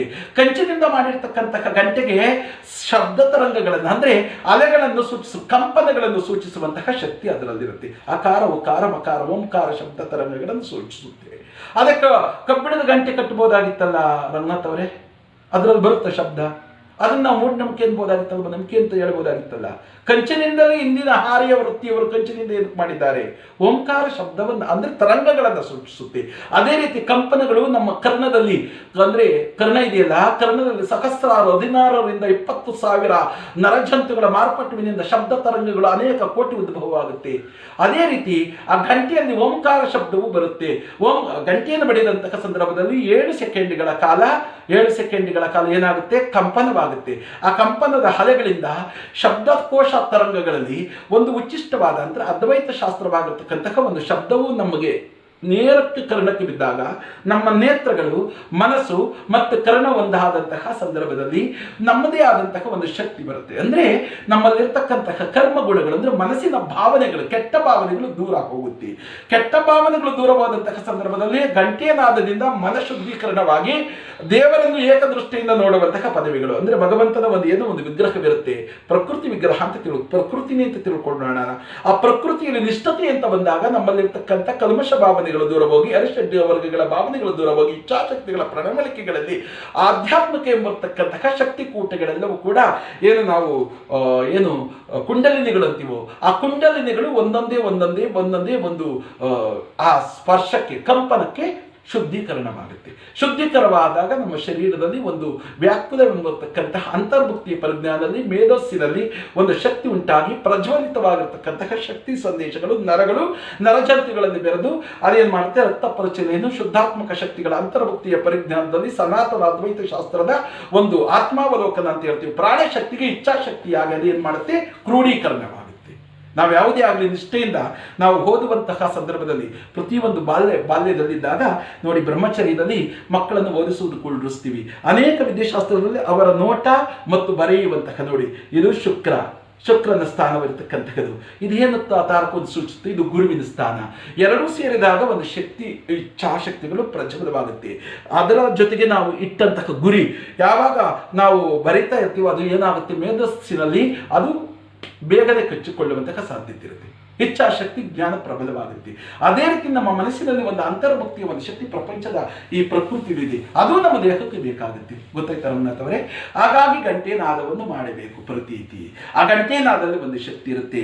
ಆ ಶಕ್ತಿ ಯಾವುದು? ಶಾರೀರಿಕ ಉತ್ಪನ್ನವಾಗಿರತಕ್ಕಂಥದ್ದು. ಮನಸ್ಸಿನ ಗಾಳಿಗೆ ಇಚ್ಛವಾದಂತಹ ಒಂದು ಶಕ್ತಿ ಇರುತ್ತೆ. ದರ್ಭೆ ಅಂತ ಹೇಳಿದೆ. ದರ್ಭೆಯಲ್ಲಿ ಸನಾತನ ಶಾಸ್ತ್ರ ಅದ್ವೈತ ಗುಣವಶಕ್ಕೆ ಮಣಿಗಳ ಅಮೃತ ಸ್ವಾರ ಜನಕದಲ್ಲಿ ಅಂತ ಹೇಳುತ್ತೆ. ಅಮೃತ ತತ್ವ ಅಂತ ಹೇಳಿದ್ದಾರೆ. ನೋಡಿ, ದರ್ಭೆ ಎಷ್ಟು ಕೆಲಸ ಮಾಡುತ್ತೆ ಅಂದರೆ ಔಷಧಿಗಳ ತಯಾರಕರಾಗಿರ್ತಕ್ಕಂತಹ ಸಂದರ್ಭದಲ್ಲೂ, ಔಷಧಿ ಜೀವಶಾಸ್ತ್ರದಲ್ಲೂ ಕೂಡ ಬರುತ್ತೆ. ರಸಾಯನ ಶಾಸ್ತ್ರದಲ್ಲೂ ಬಹಳ ಪ್ರಮುಖವಾಗಿರ್ತಕ್ಕಂಥ ಕೆಲಸ ಮಾಡುತ್ತೆ ಅಂತ ನಮ್ಮ ಇಂದಿನ ಪಾರಂಪರಿಕ ವೈದ್ಯರಿದ್ರಲ್ಲ ಸ್ವಾಮಿ, ಆ ಪಾರಂಪರಿಕ ವೈದ್ಯ ಚಿಕಿತ್ಸೆಗಳು ಬರುತ್ತೆ, ಯಾಗ ಯಜ್ಞಾದಿಗಳಲ್ಲೂ ಬರುತ್ತೆ, ಮತ್ತು ಪೃಚಿಂಗ ಕರ್ಮಗಳಂತ ಬರುತ್ತೆ. ನೋಡಿ, ವೇದಗಳು ಋಗ್ವೇದಂ, ಯಾಜುರ್ವೇದ, ಸಾಮರವೇದ, ಅಥರ್ವರ್ಣ ವೇದಗಳಿಗಿಂತ ಮುಂಚಿತವಾಗಿ ಬ್ರಹ್ಮಕಲ್ಪಿತ ವೇದಂ, ನಾಂದ ವೇದ ಅಂತ ಬಹಳ ಬಲಿಷ್ಠವಾದ ವೇದಗಳಿದ್ದು. ನಿಮಗೆ 4 ವೇದಗಳ ಬಗ್ಗೆ ಬಗ್ಗೆ ಮಾತ್ರ ಗೊತ್ತಿದೆ ಅಲ್ವಾ ಸ್ವಾಮಿ. ಮುಂಚಿರ್ತಕ್ಕಂಥ ವೇದಗಳನ್ನ ನಾವು ಕ್ಲಿಷ್ಟಕರವಾಗಿರ್ತಕ್ಕಂಥದ್ದು, ಇದು ಬಹಳ ಕಲಿಯಕ್ಕಾಗಲ್ಲ ಅಂತ ಏನು ಮಾಡಿದ್ದಾರೆ, ಮೂಲೆ ಗುಂಪಿನಲ್ಲಿ ಅದು ಇಟ್ಟಿದ್ದಾರೆ. ಅದು ಜಾಗೃತಾನಂದಂ, ಅಷ್ಟು ಉಪದೇಶಾಮೃತಂ ಶಕ್ತಿ ತಾರಕಗಳು, ಅಷ್ಟು ಅಣುಸ್ಥಾವರ ಸ್ಥಾವರಗಳ ವಿಧಿಗಳು ಕೋಶಗಳು, ಮತ್ತು ಗುಪ್ತಸ್ಥರ ವಿಧಿಗಳಂತ ಏನು ಹೇಳ್ತೀವಿ, ಗುಪ್ತ ದಳಗಳು ಅಂತ ಹೇಳ್ತೀವಿ, ಅಥವಾ ಗುಪ್ತಸ್ಥರ ವಿದ್ಯೆಗಳು ಅಂತ ಹೇಳ್ತೀವಿ, ಅಥವಾ ಗುಪ್ತವಾಗಿರ್ತಕ್ಕಂತಹ ಪ್ರಕೃತಿಯ ವಿಕಿರಣ ಶಾಲೆಗಳು, ಅಥವಾ ಪ್ರಕೃತಿಯಲ್ಲಿರ್ತಕ್ಕಂಥ ಲಭೋಲೋಹ ಪಾಷಾಣಗಳ ವಿಧಿ ತಾರಕಗಳನ್ನು ಗುಪ್ತವಾಗಿಟ್ಟಿರ್ತೀವಿ. ಅಂದ್ರೆ ಎಲ್ಲರಿಗೂ ಕೂಡ ಪ್ರಚಲಿತವಾದ್ಯ ಆದರೆ ಜಗತ್ತೇನೆಲ್ಲ ಅವಿದ್ಯಾಯಮಾನಗಳಲ್ಲಿ ಹೊರಟೋಗುತ್ತೆ, ಸೂಕ್ತವಾದ ಮಾರ್ಗಕ್ಕೆ ಹೋಗಲಿ ಅಂತ ಗುರು ಹಿರಿಯರು ಏನು ಮಾಡಿದ್ದಾರೆ, ಅಂತಹ ಗುರು ಶಿಷ್ಯನಿಗೆ ಪರಿಕಲ್ಪನೆಯಾದಾಗ ಅಂತಹ ಗುಪ್ತ ವಿದ್ಯೆಗಳನ್ನು ಹೇಳಿಕೊಟ್ಟಾಗ ಜಗತ್ತುಳಿಯುತ್ತೆ. ಅಂದರೆ ಏನೇನು ವ್ಯತ್ಯಾಸವಾಗುತ್ತೆ ಅಂತ ಗುಪ್ತ ಮಂತ್ರಗಳು, ಗುಪ್ತ ಅಧ್ಯಯನಗಳು, ಗುಪ್ತವಾಗಿರ್ತಕ್ಕಂತಹ ಚರಾಚರ ವಸ್ತುಗಳು, ಜೀವಾಮೃತ ಕೋಶಗಳನ್ನು ಒಂದು ಕಡೆ ಬಿಟ್ಟಿಟ್ಟಿದ್ದಾರೆ. ಇದು ಅಮೃತ ತತ್ವದಲ್ಲಿ ಹೇಳುವುದೇ. ಆದರೆ ನೋಡಿ, ಆ ದರ್ಬೆ ಎನ್ನುವಂತಹ ಶಕ್ತಿಯಲ್ಲಿ ಕ್ರಿಮಿಗಳನ್ನು ಉತ್ಪತ್ತಿಸುವಂತಹ, ಅಂದರೆ ಕೆಟ್ಟ ಯಾವುದೇ ಜೀವಾಣುಗಳನ್ನ ದೃಷ್ಟೀಕರಿಸುವಂತಹ, ಜಾಸ್ತಿ ಮಾಡುವಂತಹ ಗುಣ ಹೊಂದಿರುವುದಿಲ್ಲ, ಅದನ್ನು ತಡೆಯುವಂತಹ ಗುಣ ಇರುತ್ತೆ. ಯಾವ್ದ್ರಲ್ಲಿ? ದರ್ಬೆ. ಆ ಕುಚದಲ್ಲಿ ದರ್ಬೆ ಎನ್ನುವುದರಲ್ಲಿ ಆಂಟಿ ಬ್ಯಾಕ್ಟೀರಿಯಾ, ಅಂದರೆ ರೋಗವನ್ನು ತಡೆಗಟ್ಟುವಂತಹ ಶಕ್ತಿ ಹೊಂದಿದೆ, ರೋಗವನ್ನು ತಡೆಗಟ್ಟುವಂತಹ ಮತ್ತು ಯಾವುದೇ ಬ್ಯಾಕ್ಟೀರಿಯಾಗಳನ್ನ, ಕ್ರಿಮಿ ಪಂಜರಗಳನ್ನು ಜಾಸ್ತಿ ಮಾಡುವುದಕ್ಕೆ ಪ್ರಕೃತಿ ಬಿಡಲ್ಲ. ಅದಕ್ಕೆ ಅಮೃತ ತತ್ವದಾರಗಾಮಿ ಅಂತ ಹೇಳಿದ್ದಾರೆ. ಆ ದರ್ಭೆಯನ್ನ ನಾವೆಲ್ಲರೂ ಕೂಡ ಯಾಗಯಜ್ಞಾದಿಗಳಲ್ಲಿ ಏನಕ್ಕೆ ಉಪಯೋಗಿಸ್ತೀವಿ ಅಂದರೆ, ಮಂತ್ರಾನಿಷ್ಟಂ ಅಪೂರ್ವಕಂ, ಏನಾದರೂ ನಮ್ಮ ಮಂತ್ರಿಯಲ್ಲಿ ಅಲ್ಪಸ್ವರ ಮಹಾಪ್ರಾಣಿಗಳ ವ್ಯತ್ಯಾಸವಾಗಿರ್ತಕ್ಕಂಥ ಸಂದರ್ಭದಲ್ಲಿ ಅದಕ್ಕೆ ತಕ್ಕನಾಗಿರ್ತಕ್ಕಂಥ, ನಮ್ಮ ಭಾವಕ್ಕೆ ತಕ್ಕನಾದ ಶಕ್ತಿ ಕೊಡ್ತಕ್ಕಂಥದ್ದು ಪ್ರಕೃತಿ ಕರ್ತವ್ಯ. ಅವರವರ ಭಾವನೆಗೆ ತಕ್ಕನಾಗ ಒಂದು ಶಕ್ತಿ ಕೊಡುತ್ತೆ ಪ್ರಕೃತಿ. ನಾವು ಒಳ್ಳೆಯ ಭಾವನೆಯಲ್ಲಿದ್ದರೆ ನಮಗೆ ಕಾಸ್ಮಿಕ್ ಎನರ್ಜಿ ಬರುತ್ತೆ, ಅಂದರೆ ಸ್ಪಿರಿಟ್, ಒಳ್ಳೆಯ ಆತ್ಮಶಕ್ತಿಗಳೇ ನಮ್ಮ ಹತ್ತಿರ ಬರುತ್ತೆ. ಭಾವನೆಗಳಲ್ಲಿ ಉದ್ವೇಗಗೊಂಡಾಗ ನಮ್ಮ ಭಾವನೆಯಾಗಿರುತ್ತಾ ಆ ಭಾವನೆ ಪ್ರಕೃತಿಯಲ್ಲಿರುತ್ತೆ, ಅಂತ ಕೆಟ್ಟ ವಸ್ತುಗಳೇ ನಮ್ಮ ಸಮೀಪಕ್ಕೆ ಸುಳಿಯುತ್ತವೆ ಅನ್ನುವಂತಹ ನಿಟ್ಟಿಯಲ್ಲಿ ಯಾಗಯಜ್ಞಾದಿಗಳಲ್ಲಿ ಏನಕ್ಕೋಸ್ಕರವಾಗಿ ಉಪಯೋಗಿಸ್ತೀವಿ ಅಂದರೆ, ಅಮೃತ ತತ್ವಗಾಮಿಗಳ ಅದರಲ್ಲಿ ಇರುತ್ತೆ. ಅಮೃತ ತತ್ವಗಾಮಿ, ಅಮೃತ ಅಂತಕ್ಕಂಥ ಆತ್ಮಾವಲೋಕ. ಆತ್ಮ ಯಾವತ್ತೂ ಕೂಡ ಸಂಘರ್ಷದಲ್ಲಿ ಕಾಮ ಕ್ರೋಧ ಲೋಭ ಮೋಹ ಮದಮತ್ಸರ್ಯ, ಆತ್ಮಕ್ಕೂ ಮತ್ತು ಈ ಜೀವಾತ್ಮಕ್ಕೂ ಪರಮಾತ್ಮಕ್ಕೂ ಬಹಳ ಸಂಬಂಧವಿದೆ. ಆತ್ಮ ನಿಮ್ಮಲ್ಲೂ ಇದ್ದಾನೆ, ನಮ್ಮಲ್ಲೂ ಇದ್ದಾನೆ, ಸರ್ವರ್ಥಯಾಮಿ ಇದ್ದಾನೆ. ಸನಾತನ ಅದ್ವೈತ ಶಾಸ್ತ್ರಂ ಗುಣ ಸಾಂಕೀರ್ಣ ಬಲ್ಲಹೋ ಅಷ್ಟನಿಧಿ ಸಾರಕಂ ಸಪ್ತಲೋಕಂ ಆದಿಲೋಕಂ ಅನಂತ್ಯ ಪದ್ಮಲೋಕಂ ಅಷ್ಟತ್ರ ಗತಾಮಿಸ್ತಂ ಯೋದಿತಿ ಅಮೃತಾನಂದಂ ಜಪಿತ್ತೋ ಶಿವಷ್ಟಮಗಾಮಿ ಅಂತ ಶಿವನಿಗೆ ಅಧಿಪತಿಯಾಗಿರ್ತಕ್ಕಂತಹ ಒಂದು ಸಾಂಕೇತಿಕ ಧರ್ಮವಾಗಿರುತ್ತೆ. ಯಾವಾಗ ನಾವು ಎಲ್ಲರನ್ನೂ ಕೂಡ ಈ ಪ್ರಪಂಚದಲ್ಲಿರ್ತಕ್ಕಂಥ ಎಲ್ಲಾ ವಸ್ತುಗಳನ್ನು ಸಮಾನತೆಯಿಂದ ಕಂಡಾಗ ಅವನೇ ಪರಮೇಶ್ವರ. ಅವನಿಗೆ ಯಾವುದೇ ಭಾಗ ಕ್ರೋಧ ಲೋಭ ಮೋಹ ಮದಮತ್ಸರ್ಯಗಳಂತಕ್ಕದ್ದು ಭಾವನೆಗಳಿಲ್ಲ. ಸರ್ವರು ಅವರ ಭಾವಕ್ಕೆ ತಕ್ಕನಾಗಿ ಏನು ಬೇಡಿದ್ರು ವರ ಕೊಡುವಂತಹ ನಿಷ್ಠೆ ಬ್ರಹ್ಮತತ್ವದಲ್ಲಿರುತ್ತೆ. ಆದರೆ ಶಿವತತ್ವದಲ್ಲಿ ಏನಿರುತ್ತೆ, ಅವರವರವರವರ ಭಾವಿಗೆ ತಕ್ಕನಾಗಿರ್ತಕ್ಕಂತಹ ಆಶೀರ್ವಾದವನ್ನು ಕಲ್ಪಿಸತಕ್ಕಂಥ ಗುಣ ಈಶತತ್ವದಲ್ಲಿರುತ್ತೆ. ಅದಕ್ಕೆ ಅಣಿಮ ಮಹಿಮ ಗರಿಮ ಲಗಿಮ ಈಶತ್ವ ಭೂಷತ್ವಗಳನ್ನು ಸಿದ್ಧಿ ಮಾಡ್ತಕ್ಕಂಥ ಒಂದು ಮಹಾಗಣಪತಿ ಅಂತ ಹೇಳ್ತೀವಿ ನಾವು. ದೂರ್ಮ ಅಂದರೆ ದರ್ಬೆ ಜೊತೆಗೆ ಗರಿಕೆ. ಆ ಗರಿಕೆ ಮತ್ತು ದರ್ಬೆ ಎರಡೂ ಸೇರಿ ಎಂತಹ ಕೆಲಸ ಮಾಡುತ್ತೆ ಅಂದ್ರೆ ಆ ಬಲ್ಲವರಿಗೆ ಮಾತ್ರ ಗೊತ್ತು. ಬೇವು ಬೆಲ್ಲದ ಸವಿಯನ್ನ ಅಂತ ಇರುತ್ತೆ, ಗೊತ್ತಾಯ್ತಾ ಸ್ವಾಮಿ? ಗರಿಕೆ, ದರ್ಬೆ, ಗೋಮಯ, ಸಗಣಿಗೆ ಮಾತ್ರ ಏನು ಚುಚ್ತೀವಿ ನಾವು ಗರಿಕೆಯನ್ನು ಸ್ವಾಮಿ? ಅರ್ಥವಿದೆ. ಆ ಗರಿಕೆಗೂ ಮತ್ತು ಗೋಮಯಕ್ಕೂ ತುಂಬ ಅರ್ಥವಿದೆ. ಅವೆರಡು ಭಸ್ಮಗಳನ್ನು ಮಾಡಿ ಒಣಗಿಸಿ ಭಸ್ಮ ಮಾಡಿ ಪುಟದ ಲಾಂಛನವಕ್ಕಂತ ಕಶಿಪ ಗೋತ್ರದಲ್ಲಿದೆ. ಏನು ಅವೆರಡವನ್ನು ಪುಟ ಮಾಡಿ ತಾಮ್ರಕ್ಕೆ ಸೋಕಿಸಿದ್ದಾದರೆ ತಾಮ್ರನು ಕೂಡ ಶುದ್ಧಿಯಾಗಿ ಬಂಗಾರವಾಗುವುದುಂಟು ಅಂತ. ಅದು ಬಹಳ ರಹಸ್ಯವಿದೆ, ಅದಕ್ಕೆ ಹೋಗೋದು ಬೇಡ ನಾವು. ಆದರೂ ಕೂಡ ಅಮೃತ ತತ್ವಗಾಮಿಯಲ್ಲಿ ನಾವೆಲ್ಲರೂ ಕೂಡ ದರ್ಬೆಯನ್ನು ಏನಕ್ಕೆ ಉಪಯೋಗಿಸ್ತೀವಿ ಅಂದರೆ, ಯಾವುದೇ ಕೀಟಾಣುಗಳನ್ನು ಹೆಚ್ಚಿಗೆ ಮಾಡುವುದಕ್ಕೆ ಬಿಡಲ್ಲ. ಹ್ಯಾಲೆಟ್ ಬಯಾಟಿಕ್ ಅಂತಹ ಅಂಶಗಳಿರುತ್ತೆ ಮತ್ತು ಆಕ್ಸಿಜನ್ ಶುದ್ಧ ಆಕ್ಸಿಜನ್ ಹೀರಿಕೊಳ್ಳುವಂತಹ ತತ್ವ ಗುಣ ಇರುತ್ತೆ. ಅದರ ಜೊತೆಗೆ ಸ್ಪಿರಿಟ್ ಅನ್ನ ಅಂದ್ರೆ ಕಾಸ್ಮಿಕ್ ಎನರ್ಜಿಯನ್ನು ಹಿಡಿದಿಟ್ಟುಕೊಳ್ಳುವಂತಹ ಶಕ್ತಿ ಇರುತ್ತೆ. ಅದು ಗುಪ್ತವಾದಂತಹ ಗುಪ್ತ ಕಿರಣಗಳನ್ನ ಗುಪ್ತ ಶಕ್ತಿಗಳನ್ನ ಕೃತ್ವ ನಾಂದಿಕ ಸ್ವರೂಪಂ ಅದ್ವೈತ ಶಾಸ್ತ್ರ ಅಂತ ಹೇಳುತ್ತೆ. ಅದು ಹೆಚ್ಚಿಗೆ ಮಾಡಕ್ ಬಿಡಲ್ಲ. ಹಾಗಾಗಿ ನಾವು ದರ್ಬೆಯನ್ನ ಯಾಗಯಜ್ಞಾದಿಗಳಲ್ಲಿ ದೇವತಾ ಮಂದಿರದಲ್ಲಿ ನಮ್ಮ ಸ್ಪರ್ಶದಲ್ಲಿ ಧರಿಸಿದ್ದೆ. ಆದರೆ ಯಾವುದೇ ಕೆಟ್ಟ ಭಾವನೆಗಳು ಬರುವುದಿಲ್ಲ, ಕೆಟ್ಟ ಜೀವಾಣುಗಳನ್ನ ಹೆಚ್ಚಿಗೆಗೊಳಿಸುವುದಕ್ಕೆ ಅವಕಾಶವಾಗುವುದಿಲ್ಲ. ಮತ್ತೆ ನೋಡಿ, ಜಲತತ್ವದಲ್ಲಿ ಸೂರ್ಯಗ್ರಹಣ ಚಂದ್ರಗ್ರಹಣ ಅಂತ ಆಗುತ್ತೆ. ಏಕೀಕರಣದಲ್ಲಿ ಏನಾಗುತ್ತೆ, ಭೂಮಿಯು ಪೃಥ್ವಿ ಮತ್ತು ಚಂದ್ರನ ಸ್ಥಾನ ಮತ್ತು ಸೂರ್ಯನ ಸ್ಥಾನ. ಈ ರೇಖಾಂಶವು ಒಂದೇ ಸಮಾನತೆಗೊಂಡಾಗ ಅಂದರೆ ಸಮವರ್ಗದಲ್ಲಿ ಇದ್ದಾಗ ಸೂರ್ಯಗ್ರಹಣ ಆಗುತ್ತೆ. ಸೂರ್ಯನ ಏಕೀಕರಣ ತಾಪಮಾನಗಳು ಪೃಥ್ವಿಯ ಮತ್ತು ಚಂದ್ರನ, ಅದೇ ರೀತಿ ಚಂದ್ರ ಮತ್ತು ಭೂಮಿ ಮತ್ತು ಸೂರ್ಯನ ಏಕೀಕರಣವಾದ ಚಂದ್ರಗ್ರಹಣ ಆಗುತ್ತೆ. ಅಂದರೆ ಇವರ ದೃಷ್ಟಿಕೋನಗಳು ವಿಭಾಗೀಕರಣಾತ್ಮಕದಲ್ಲಿ ಅಂದರೆ ನೆಟ್ಟಿಗೆ ಬಿದ್ದಾಗ ಸೂರ್ಯಗ್ರಹಣ ಚಂದ್ರಗ್ರಹಣ ಅಂತ ಆಗುತ್ತೆ. ಆ ಸಂದರ್ಭದಲ್ಲಿ ಪೃಥ್ವಿಯಲ್ಲಿ ವ್ಯತ್ಯಾಸ ಆಗಿರುತ್ತೆ, ಪೃಥ್ವಿಯ ಶಕ್ತಿಯಲ್ಲೂ ಕೂಡ ವಿಡಂಬೀಕರಣವಾಗಿರುತ್ತೆ. ಅಂತಹ ಸಂದರ್ಭದಲ್ಲಿ ಅನೇಕ ರೋಗಾಣುಗಳು ಉದ್ಭವವಾಗುವಂತಹ ಸಾಧ್ಯತೆ ಇರುತ್ತೆ. ಏನಕ್ಕೆ ಅಂದರೆ ಈ ಪೃಥ್ವಿಯಲ್ಲಿ ಸನಾತನ ಸಂಕೀರ್ಣಗಳನ್ನು ಕೊಡತಕ್ಕಂಥ ಮಹಾನುಭಾವ ರಾಜಗ್ರಹನಾದ ಸೂರ್ಯ, ಅಮೃತ ತತ್ವವನ್ನು ಕೊಡತಕ್ಕಂಥವನು ಚಂದ್ರ. ಸೂರ್ಯನ ಕಿರಣಗಳನ್ನು ಹಿಡಿದಿಟ್ಟುಕೊಂಡು ಶಾಖೋತ್ಪತ್ತಿಯ ಒಂದು ಬೆಳಕಿನ ಸ್ವಯಂ ಪ್ರಕಾಶವನ್ನು ಕೊಟ್ಟು ಜೊತೆಯಲ್ಲಿ ಅಮೃತ ತತ್ವವನ್ನು ಸುರಿಸ್ತಾನೆ ಭೂಮಿಯ ಮೇಲೆ. ಅದನ್ನು ನಾವೇನಂತೀವಿ ಅಮೃತ ತತ್ವಗಾಮಿ ಜೀವಾಣುಗಳು ಅಂತ ಹೇಳ್ತೀವಿ. ಆ ಜೀವಾಣುಗಳಿಂದಲೇ ನಾವೆಲ್ಲರೂ ಕೂಡ ಬದುಕುವುದಕ್ಕೆ ಸಾಧ್ಯವಾಗುತ್ತೆ. ಆ ಜೀವಾಣುಗಳಿಂದಲೇ ಈ ಪ್ರಕೃತಿಯ ಈ ಪಂಚಭೂತಾತ್ಮಕ ಪ್ರಕೃತಿಯ ಭೂಮಿಯ ಮೇಲೆ ಯಾವುದೇ ಸಸ್ಯ ವರ್ಗಗಳದ ಆರ್ಗನ್ಸ್ ಅನ್ನು ಕೊಡಬೇಕಾಗಿದ್ದ ಆರ್ಗನ್ಸ್ ಅಲ್ಲಿರ್ತಕ್ಕಂಥ ಪ್ರೋಟೀನ್ಗಳು, ವಿಟಮಿನ್ಸ್ಗಳು, ಮಿನರಲ್ಸ್ಗಳು ಎಲ್ಲ ಉತ್ಪತ್ತಿ ಆಗಬೇಕಾಗಿದ್ರು ಕೂಡ ಅವನೇ ಕಾರಣ. ಚಂದ್ರಾಧಿಪತ್ಯ.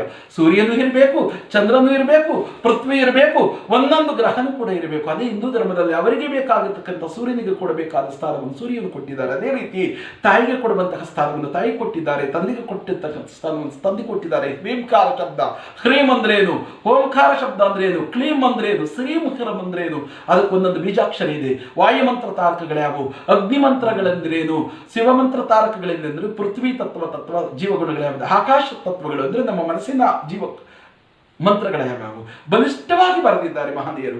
ಅದಕ್ಕೆ ಅದರದೇ ಆದಂತಹ ಶಕ್ತಿಯನ್ನು ಒಳಗೊಂಡುತ್ತೆ. ನಾವು ಯಾವುದೇ ಒಂದು ಲೋಕಗಳನ್ನೆಲ್ಲ ಕೂಡಿಸಿ ಒಂದು ಎನರ್ಜಿ ಬರುತ್ತಲ್ವ ಸ್ವಾಮಿ, ಎಲ್ಲ ಲೋಕಗಳನ್ನು ಕೂಡ ಕರಗಿಸಿದಾಗ ಏನೇನು ಬರುತ್ತೆ, ಅದರದೇ ಆದಂತಹ ಲೋಕದಲ್ಲಿರ್ತಕ್ಕಂತಹ ಗುಣಗಳನ್ನೇ ಹೊಂದುತ್ತೆ. ಇದು ವೈಜ್ಞಾನಿಕ ಉಪಕರಣದಲ್ಲಿ ಯೋಚನೆ ಮಾಡಿದಂತಹ ಸಂದರ್ಭದಲ್ಲಿ ಅಮೃತ ತತ್ವಗಾಮಿ ಇರತಕ್ಕಂತಹ ದರ್ಬೆ. ಆಗ ಆ ಗ್ರಹಣದಲ್ಲಿ ನಾವು ನೀರಿಗೆ ಹಾಕಿದಂತಹ ಸಂದರ್ಭದಲ್ಲಿ ಯಾವುದೇ ರೋಗಗಳನ್ನು ವೃದ್ಧಿ ಮಾಡುವುದಕ್ಕೆ ಬಿಡುವುದಿಲ್ಲ. ನೀರು ಬಹಳ ಸಹಸ್ರಿತವಾಗಿರ್ತಕ್ಕಂಥ ಏನಿರುತ್ತೆ ಅದರಲ್ಲಿ ಹೈಡ್ರೋಜನ್ ಮತ್ತು ಆಕ್ಸಿಜನ್ ಇರುತ್ತೆ ಅಲ್ವಾ ಸ್ವಾಮಿ. ಏನಿರುತ್ತೆ ನೀರಲ್ಲಿ ಹೈಡ್ರೋಜನ್ ಮತ್ತು ಆಕ್ಸಿಜನ್ ಅಂತ ಇರುತ್ತೆ. ಹೈಡ್ರೋಜನ್ ಮತ್ತು ಆಕ್ಸಿಜನ್ ಎರಡೂ ಮಿಶ್ರಿತವಾದಂತಹ ಸಂದರ್ಭದಲ್ಲಿ ವಾಯುವಿನಲ್ಲಿ ಅಂದ್ರೆ ಗಾಳಿಯ ಒಂದು ಸಾಂಕೇತ ದ್ರವದಲ್ಲಿ ಗಾಳಿಯಲ್ಲಿ ಅನೇಕ ಗುಣಗಳನ್ನು ಒಳಗೊಂಡಿರ್ತಕ್ಕಂತಹ ದ್ರವಲೋಹ ಪದಗಳು ಇರ್ತವೆ. ಅಂದ್ರೆ ದ್ರವಗಳು ಉತ್ಪತ್ತಿ ಆಗತಕ್ಕಂತಹ ಅನೇಕ ವಸ್ತುಗಳಿರುತ್ತೆ. ತಾಮ್ರದ ಅಂಶ ಇರುತ್ತೆ, ಚಿನ್ನದ ಅಂಶ ಇರುತ್ತೆ, ಸಲ್ಫರ್ ಅಂಶ ಇರುತ್ತೆ, ಜಿಂಕ್ ಅಂಶ ಇರುತ್ತೆ, ಎಲ್ಲ ಇರುತ್ತೆ. ಅದೆಲ್ಲವನ್ನು ಕೂಡ ಕ್ರೋಢಿ ಮಾಡಿ ಇಟ್ಟುಕೊಳ್ಳುವಂತಹ ಶಕ್ತಿ ಸೂರ್ಯಗ್ರಹಣ ಚಂದ್ರಗ್ರಹಣದಲ್ಲಿ ಅಧಿಕವಾಗಿರುತ್ತೆ. ಯಾಕೆಂದ್ರೆ ಪ್ರಕೃತಿ ವ್ಯತ್ಯಾಸವಾಗಿರುತ್ತೆ ಆ ಸಂದರ್ಭದಲ್ಲಿ ಪೃಥ್ವಿಯ ಚರದಲ್ಲಿ. ಅದಕ್ಕೆ ಮುಖ್ಯವಾಗಿರ್ತಕ್ಕಂಥದ್ದು ಗಂಗೆಗೆ ಏಕೆ ವ್ಯತ್ಯಾಸ ಆಗುತ್ತೆ ಅಂದ್ರೆ ನಾವು ಯಾವುದೋ ಒಂದು ಲೋಕದಿಂದ ತುಂಬಿಟ್ಟಿರ್ತೀವಿ. ಗಂಗೆ ಆಕರ್ಷಿತಂ ಭವತಂ ಕ್ಷೇತ್ರ, ಬೇಗ ಒಂದು ಶಕ್ತಿಯನ್ನು ಹಿಡಿದಿಟ್ಟುಕೊಳ್ಳುವಂತಹ ಶಕ್ತಿ ಗಂಗೆಗಿರುತ್ತೆ.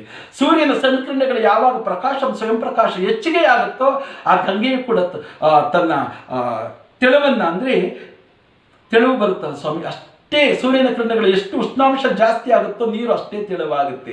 ಶೈತ್ಯಾಂಶ ಯಾವಾಗ ಕ್ರೋಢೀಕರಣವಾಗುತ್ತೋ ಮಂಜುಗಡ್ಡೆ ಆಗುತ್ತೆ.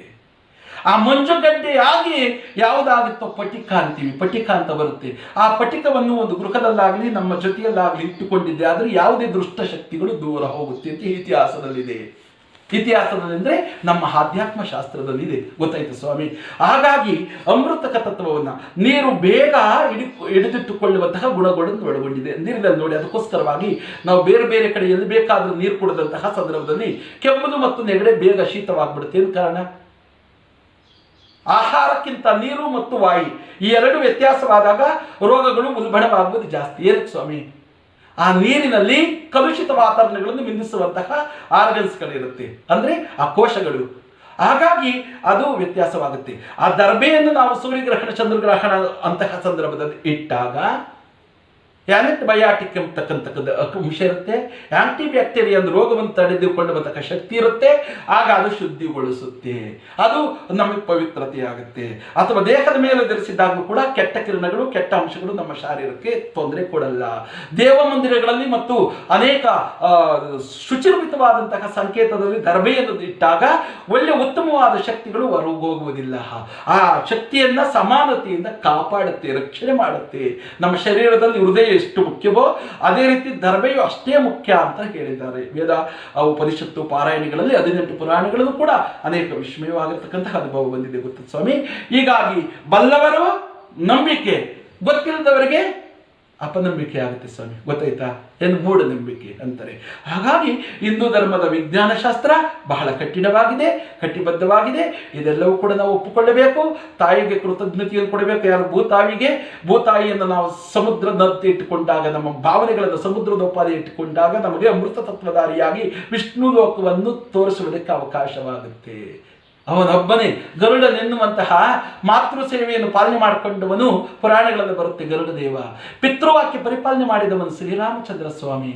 ಸಹೋದರ ಭಾವಿಕೆಗಳನ್ನು ಅಳಿನಿಂದ ಶ್ಲೋಕದಲ್ಲಿ ಆವರಣ ಎಂಬತಕ್ಕಂತಹ ಪದವಿಗಳ ಅಷ್ಟೋತ್ತರ ನಿಧಿ ಪ್ರಾಸನಿಧಿಯಂತೆ ಕಾಪಾಡ್ತಕ್ಕಂಥ ಸಹೋದರ ಬಾಂಧವ್ಯಗಳನ್ನು ಗುಟ್ಟಾಗಿಟ್ಟುಕೊಂಡು ಅವರಿಗೆ ಸಹಾಯ ಮಾಡಿದವನು ಆಂಜನೇಯ. ಶ್ರೀರಾಮ ಯಾರೋ, ಆಂಜನೇಯ ಯಾರೋ ಗೊತ್ತಿಲ್ಲ.